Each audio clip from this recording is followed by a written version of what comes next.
I want to go over how to reintroduce tools that maybe cause fear or movement patterns that cause fear within clients so that you can slowly and progressively get them back to doing fully what not only they want to do, but what may yield the best results possible by allowing you to use all the tools that are within your space and whatnot.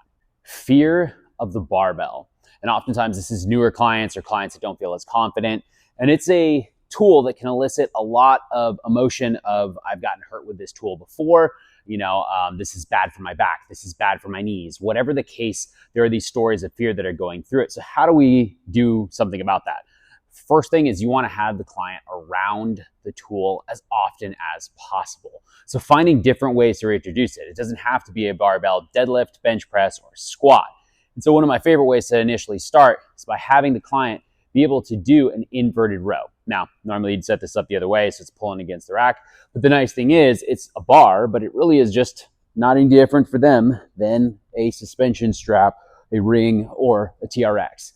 And so that just feeling of being around the bar, getting your hands on it, getting comfortable moving the bar and setting it up on the rig can be a phenomenal way to just take away some of that fear that comes with it. So the emotional response when they do eventually go to grab that bar is hopefully not there to that same degree. Now the second one is to go ahead and do something like a landmine. And so we have a landmine set up, and this is where it's such a more stable based exercise. And we can even say like, hey, half the weight's pushed into the ground. We want you to just focus on pushing that landmine through, like punching a hole into the ground. And it can be something where it's starting off with a row position, right? It can be a press position, or it can be an overhead. But the nice thing is that tool, again, is in a safer environment for that client. Now, the next level that I really like to try and progress before I put a bar officially on someone's back for a squat or before I have them bench is to have them feel that load and get comfortable with it in that sense. Now, this may be a traditional bar, it may be a safety squat bar. Obviously, you can use any of those different tools. But one of the ways that I'll work this in is I'll have somebody do calf raises. And so, looks like my bar is offset here, my rack. But ultimately, I'd have them get underneath the bar, especially if this is someone who has had an issue with it before. And we literally will just go into a rack position, and we're just going to work on calf raises. Now, what's really nice is you can have them go into the rig and almost use it like a traditional Smith machine where they're pressing up and down. They'll have to set their J-hooks in an appropriate manner to be able to accommodate that. But it just gets them comfortable with it being on their back, and it's not performing a squat. It's not performing a good morning or any of those types of movement patterns. So it's kind of a nice way to reintroduce that. Then when they go to actually squat with it, you initially go to some type of box, or you use a safety bar, you do Hatfield. You're going to feel more confident naturally within that progression, right? Now, say we want to go and do some form of a front rack position. We're trying to elicit that position. I like to just start with some marches. Obviously, I would have had it up higher. You can go with your traditional, or you can cross. I'm crossing only because of the microphone here. Otherwise, I would smash it with my arms. And we're going to just work on some core stability, getting that glute to kind of rise up. I can frame this from a place of, I just want a really strong, stable, single leg base. I'm trying to build some core, whatever the case may be. That's why you set it up the right way instead of doing what I just did. But ultimately, it's just going to bring down that level of fear that is going to come with the tool, which makes it really, really nice. Now, say we want to do it from a hinge perspective, that's where I would just use my landmine. It's already set. I can just do a nice hinge with the landmine. It's not going to be as heavy. It doesn't elicit the same response the way that a barbell would from an RDL or a deadlift standpoint from there. Last piece, going from the floor, is the way that I like to start clients with a bench press. Now, you're doing a floor press. You've got some big lightweight bumper plates on the sides. Your elbows are going to be constricted by the floor. So naturally, they're able to have this tool almost roll up their body without, depending on obviously chest size, body metrics and whatnot. But ultimately, you get this into a position that allows them to feel safe because it's going to clink onto the floor as opposed to onto their body where they might feel like they're going to get stuck. Maybe that was the issue. Like, oh my gosh, I don't want to do this. This is going to like cause me pain, or I'm going to get stuck. So if we're around the tool enough, we build up the base, we support them, we're spotting them, we're going to take away the pain of that is mentally living inside their head fear-wise, that they're going to get stuck. We could also put up spotter arms, but then we can also just make sure that they feel like they've got a spotter that's there and safe. The kettlebell is another one of these tools that just can elicit a lot of fear response with clients, especially clients that either one, have hurt themselves. Typically it's, I was doing kettlebell swings and they were horrible for my back, or they've just heard stories about the kettlebell in general. And so it elicits this chance of fear that is happening within somebody's head, especially if they've, got a fear of CrossFit or whatever the case may be. So the first thing I like to do is obviously just get the client around the tool that makes them feel better. One of the first moves and the easiest ways to do that is to just do a farmer's carry or a suitcase carry. Grab a couple of bells and you're just out for a walk. And that's what's nice is we can literally show the client that all we're trying to do is build some grip strength, some rotator cuff strength, and some core stability. And then we're like not going with a dumbbell because it's much easier on the grip from this aspect. It's not going to be clinking into their legs, and it's just a great tool. It's the same as a dumbbell. And we can bridge that gap, right? It's not any different than when you want a brand to be more recognizable, you put it next to another brand that is really popular that a lot of people trust. Naturally, they trust the one that is right next to it. So you're kind of eliciting that response and taking away some of the fear. Now, the second one that I like to really go to and just give a client some context is grabbing the horns, and I teach them about the tool. So if you teach somebody about something, it kind of takes away the fear of it. If you don't know what it is, you don't know how it works, naturally, it's going to create some more fear. So I'm like, we've got the handle, we've got the actual bell, we've got the horns. And I usually give them a little history lesson on how it was an iron ball for using weights and measures, and they put a handle on it, and then the Russians found it was easier for training, yada, yada, yada. But I tell them to grab the horns, and I'm like, this is so much easier than trying to grab a dumbbell, right? To hold a dumbbell for this position, and I just teach a basic goblet squat. And it may be to a box, it may be that we're just going to do a carry, maybe that we're even going to just do marches with this weight. Really kind of depends on what that level of that client is at. But I'm just getting that tool in their hand, teaching them what it is, so I can take away that fear, right? From here, then typically what I like to do is have the client on the ground. And that's where we can do one of two things. We can either have them in a half kneeling position where they actually feel like they can actually chop, and so they can see how this actual tool, and we can go bigger and bigger and bigger, feels safe, and we're getting that tendency usually towards the move that is similar to a swing, right? We're doing some form of more dynamic movement that is either cross body, through body, etc., but they're getting some hip action without realizing that they're doing something to a swing. So I'm bridging that gap, slowly working their way on up and through that entire movement pattern, right? Which is a nice thing for that client. You can also do like a dead bug on the ground, where ultimately I'm just trying to get them used to having a weight in their hand, like a pullover. We can even do it with the leg, and we can just tell them that they're advancing their core.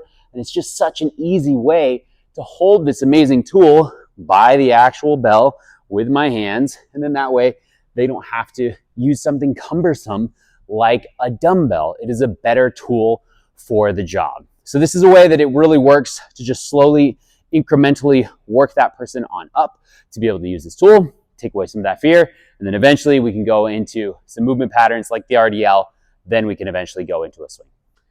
The hinge pattern is one that a lot of clients fear, and that could be because of previous injury, bulging disc, stenosis, arthritis, chronic pain and weakness. A number of things can be the case, or previous history of I did this, it caused this. So how do we introduce movement patterns back to this? Well, it starts with trying to bring some a sense of safety around the movement overall. We do that by focusing on giving it more of a mobility focus initially throughout all of the warm-up pieces. Simple way to initially start is grabbing a pair of TRXs or suspension straps and having a client focus on a lat stretch. We're going to do it by actually pushing the hips back into almost a hinged position, letting the legs stay straight and allowing the lats to stretch. We can have the client rotate with it, go back and forth. But what this is doing is unconsciously, we're just starting to groove that pattern back on in. Now, once we feel safe within that regard, we can take it completely to the wall, and they're actually going to know that it's a hinge because we're going to call it that. It's a wall hip hinge. We can have the hands on the wall. You can also have them elevated on a bar or on a bench, and we're focusing on pushing the hips back. The good thing here, they're going to feel completely supported with the wall, with the feet on the ground, instead of immediately dropping to the ground. Now, would I ultimately like them to go straight to the ground or go to the ground fairly quickly to be able to do some classic down dog, up dog variations? Yes, absolutely I would, but that is where I'm going to start. I'm going to groove these patterns across all of these elements as much as I possibly can, right? The next way that I can absolutely do it is to use a bench and do some hinge pattern from there as well. So one of the simplest ways to do it, give a client something completely different to focus on. Say we're focusing on the glute, which usually we actually do need to have some very loose hips and some strong glutes to make sure that the lower back is going to come from a place of safety. And so I'll bring the leg across at a nice angle and we'll do a pigeon. And so we'll be here and I'll be like, yep, now lean forward into it, get that nice stretch. And so we're just getting used to literally doing this motion in so many different capacities that unconsciously we don't even realize we're slowly moving towards that position. Simultaneously, in my programming, I'm going to be doing a series of things that slowly, like a dumbbell row, first supported, then eventually unsupported, that the client gets used to then being safely in that position. If we're not even comfortable being here yet and doing a row, well, then that's again where I go back to my bench. I go completely supported so that I'm taking the pressure off of anything with that back, and I can do a chest supported row from this regard. So I'm slowly going to work into those positions as often as possible, because if I am even here unsupported doing a single arm or double arm row, it is an isometric hold for my hamstrings, my glutes, and my entire lumbar spine. So this is a great way for me to get some extra work capacity if there actually is a need for building that up and unconsciously taking away the fear. Now, how about working the lower body in a way that's not just completely isometrically hinged over for the hamstring, but even more so for the glute? That's where I like using a stork. Now, whether you use a slam ball, med ball, Swiss ball, stability ball, your choice. You can even use just a wall. But what I really like here is I'm going to lift the inside leg. I'm going to push hard into the ball, and I'm going to try and push that ball through the wall. And that's all I'm telling the client. Push the ball through the wall. Push the ball through the wall. Now, with this, I'm just going to feel this glute, taking away any sense of fear around the back, because I can start here and I'll be like, yeah, bend the knee more, right? Push back more, like push that foot back. Yep, and I can even put my hand on my foot to have them push that back. But they're going to get used to being hinged over, and now on top of that, only on one foot. They're completely supported. So this is another way for me to bridge that gap and get that client used to that position. Now, one more lower body move, then we're going to swing around, and we're going to do two more uppers, right? Step ups. What I really like about using the step up when reintroducing the hinge is I can focus only on telling them that we're working on single leg strength, knee stability, hip stability, balance, right? Whatever it is that is part of what they truly want and need, I'm also getting this other hip hinge piece out of it. So I'm going to have the client drive on up, and this can even be supported, hand supported, whatever level the client is at, whatever height of box, but we're going to come on up, and then on my down, I'm going to be like, I want you to really push your hip back and go nice and slow. We just need to work the stability. Now look at the angle that my body is in, right? My torso is at a greater positive angle than my shin angle. And ultimately, I am now in a fairly hinged position, even though I do have much more knee ultimate flexion than I would with a traditional RDL or a hinge.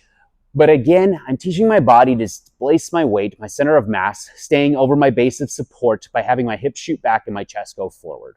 I'm learning to control. Now I'm changing my center of mass vertically, which is exactly what we want. It's a displacement of center of mass so that my hips shoot back, my chest drops forward, and my center of mass lowers and raises back on up. So I'm grooving this pattern in many different ways to create that sense of safety. So another really good way to groove that pattern is to do something like a bent over straight arm lat pull down.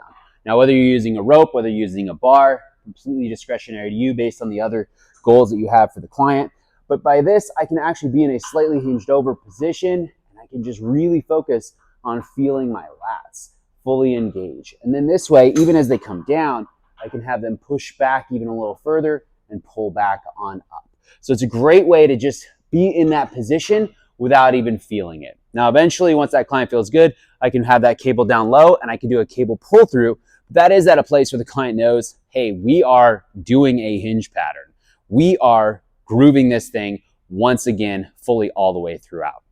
A seated good morning is one more to add to your arsenal when programming this hinge pattern back in. We're going to sit right at the edge of a bench, really open stance, and so we can focus on the client and just remind them that, hey, hip mobility is such an incredible thing for us to maintain. So we want a nice open stance, and let's work on those adductors, those inside thighs, which are gonna feel a lot throughout this move. So now we've given them something that we're working on that benefits them, hip mobility, and an area that they're gonna feel it. So we've taken away the response that mentally would happen to the back. I like using a med ball here initially to start because we can kind of crush it, and it allows us to create some extra upper body tension. Our thoracic spine is able to kind of let our shoulder blades come around the ball in essence, and we create some intra-abdominal pressure by actually squeezing and work some of those fascial lines. But you could also use a kettlebell. And then we're simply gonna have the client fold on down to wherever that is for them, and then back on up. And so we're just now starting to build a little bit more of that lower back strength that we're looking for, but without feeling that response by holding a ball.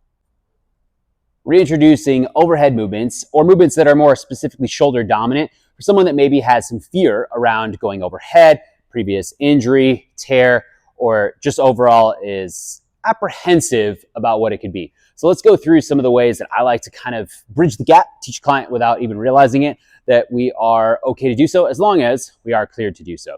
The first thing I like to do is honestly just use the lacrosse ball. And so what this is gonna do is going to just get some sensation, some blood flow. We're hitting the mechanoreceptors, but I oftentimes will have them just take that, put it into their pec minor, wedge into a pole, and just press around, right? And then I'll have them kind of come up a little bit higher and then lower their body just a little bit more. And all I'm doing is I'm getting the arm used to being out here in space, and I'm getting the shoulder blade to actually kind of retract around the rib cage. So I'm getting a little bit more movement there, a little bit of stimulus and blood flow. I'm not breaking down scar tissues or anything. That's not a thing that is happening here. I'm not really loosening it up, but I'm saying, hey, there's some signals here. We're good to go. I'm just getting the arm used to being out here in space. Second thing I actually like to do is have the client do some back and forth juggling. Now we can start with overhand, just getting them a little bit more of the motor neurons to turn on, some proprioceptive awareness, or to signal, not turn on.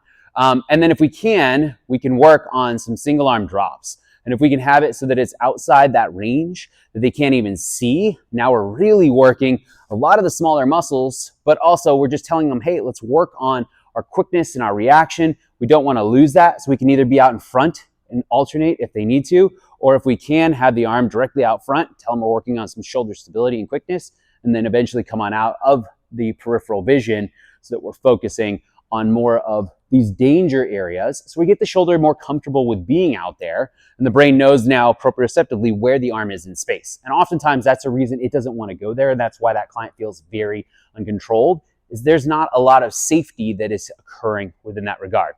Now you can take this really far if you're concerned about wanting to push that client, and you can have them do it from almost like this quadruped position where it is out in front, because now ultimately I am overhead. And so somebody that didn't want to be overhead may not be aware that this position, I'm like, yeah, I'm just going to have you reach out in front and go over here, right? Eventually you can either do it from a bird dog position, you can tell them it's working some core, and it's just an added little fun challenge, but we are getting that client overhead as long as they don't have any type of actual pain in that position. And so it may just take it away because now we're getting those quick responses that are happening. So this is a great tool to kind of just trick the brain more than anything else into being safe. What else am I going to do?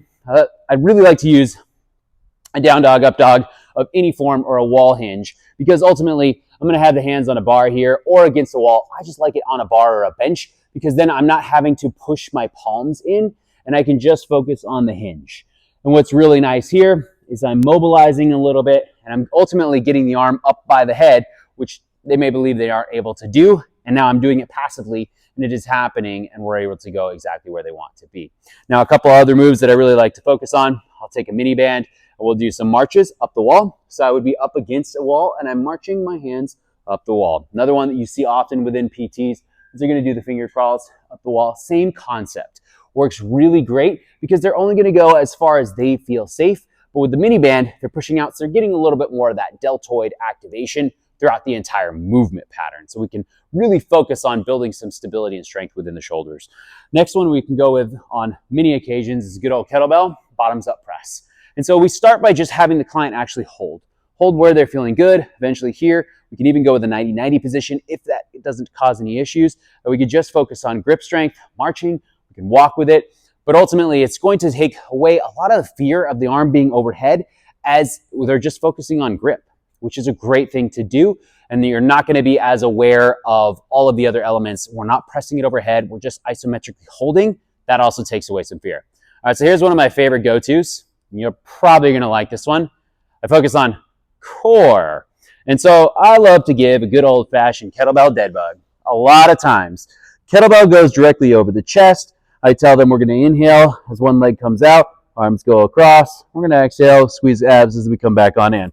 Well, what am I doing here? So a lot of times clients that won't go overhead, but they really want to train core, I'm going to mix in some form of a pullover, right?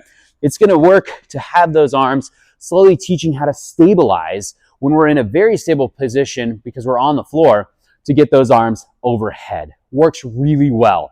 I'm also going to use cables simultaneously with this to tag team, where I'm going to do a lat pull down. And if you think about it, we have to go here. Now they could start here and pulling back. Imagine I'm seated on a cable machine, lat pull down machine, and we're going to pull through. But as they come up, I can teach them to get up underneath the actual lat pull down bar to get that stretch. So we're getting kind of a 2-for-1 that is happening with that regard. I'm going to do the same thing with a pair of suspension straps while I have them doing a bridge row to kind of get the same movement pattern. These aren't going to be perfectly straight because I'm going to try and do them from this weird camera angle, but hopefully you can kind of understand. So ultimately, as I go down, I'm going to let my hips drop. Well, I'm getting a nice stretch. So I'm almost in this angled position. Then I can come back up and I can do a row.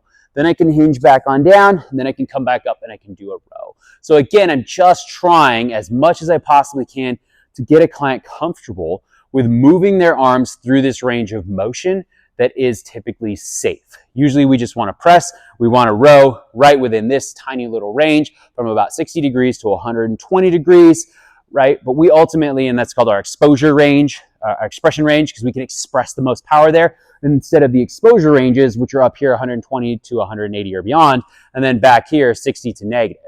And so those exposure ranges up here is where it feels unsafe. It's exposed. And we want them to get strong and stable within those as much as we possibly can. I'm also going to try and work core by doing some form of a fallout, because it's going to be the same thing as I just did with my dead bug, but now I can just control based on my weight. My arms come overhead and they come back on in. Same concept, that I'm sneaking into these movement patterns, and it can even be from a real subtle one, but it needs to be in there in some capacity to help me get the arms overhead. I'm getting the lats to move, I'm mobilizing the scaps, and I can do it from a stability ball, from the knees. I can do it from an ab wheel if a client has the capacity to do so. Core-wise, I can do it from my suspension straps and be very high on up. I'm definitely throwing in my kettlebell dead bug, and so I'm completely focused on getting the client through all of these ranges without them realizing it. And then you obviously go with your traditional moves. Your traditional moves can be that you start out with a band single arm press, and then it can be much more of an angled press. Same thing with your landmine that you might have, where you're going to press and you're going to actually teach that reach underneath, press and reach through, which is a really great one. Once the client gets really confident in pressing and reaching all the way through with a landmine, how do we do that last piece where we go overhead?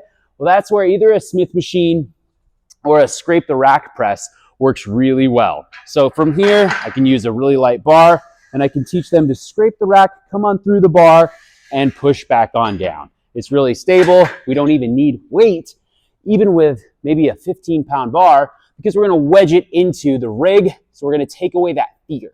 It's just going to drop down right onto the J-hooks or your safety spotter arms, and they're pushing into the rig, which is going to elicit the most amount of strength from the movement. Anyways, they're creating their own friction to create their own tension to make it harder for them. So mix all of those things in. I promise you'll slowly get a client feeling much better with their shoulders, but also you'll get them feeling safe and confident around those moves. The bench press can be a move that a lot of clients want to do, but it can be intimidating, or maybe they have no aspiration because they feel that it is way too dangerous, or they've had a previous experience that didn't go well. So there's a couple things that I like to actually do just to bridge that gap and take away a lot of that fear around it and slowly integrate it back into their lives. And the first thing I like to do is just set up a bar directly onto the rack and get the client used to, especially if they can set it up themselves, using that bar for something else. And so they're just used to it being in that position. My bench is pushed out of the way, and we're just going to do an inverted row. Now, it can be at a much higher height, right? But the nice thing is they're used to touching that bar. There doesn't need to be plates on there or anything in that regard, and being around that bar. It could also be a push-up directly on that bar. We can do an incline push-up at whatever level that client is at. Again, just being comfortable with it being there. The other thing I want to do is spend a lot of time around the rig, and I want to build that chest press capacity. And so if we're starting with a really new client or a deconditioned client, we could just use a band and we can do some half kneeling press or some tall kneeling press or even standing. But then I like to actually kind of get them in the position that they would feel, and I can just do it with a PVC pipe. Works really well until a client is strong enough that this is going to not do very much for them, or they're risking actually breaking this thing. And I can do this tall kneeling or I can do a standing, but they're getting used to feeling this position, and I can go through all my cues of bend to the actual bar, trying to tighten my lats, snap this PVC pipe in half, how to stabilize, squeezing my glutes. And so I'm literally teaching all of the elements that are going to feel really natural when I go and re-cue them on the bench press. From there, I'm going to go to the floor, and I'm going to actually teach a dumbbell floor press. Obviously, the floor is the safest place that you can be. You're completely stable. And what's nice about that is the elbows aren't going to come very far. So we start from the floor within this regard. We obviously then work our way up to a bench. Now from there, before I actually have a client doing a bench, imagine if I just did that exact same movement with the barbell, but from the floor. And that's what's really nice if it works well with your bumper plates, or if you need to put your client up on some risers. But for the most part, most people, it works fairly well. We just may need a little bit of risers to actually help spot them, bridge them up, and then press on through. Their elbows are safe. If they have any of this fear, we can have it so that there's some risers, but usually it can't completely crush them if we set it up appropriately for them. Now, when it is actual time to set up the bench, now what we need to make sure we're doing is that we are there to actually spot them, or we've set up spotter arms so that they feel safe. And you tell them, hey, it's just like the floor. Hey, it's just like what we were doing with the PVC pipe back in the day. And now you progress to dumbbells and we're ready to go. My last little trick here that I really like is I make sure that my dumbbells are in total heavier than the bar that I'm using. That's what's great.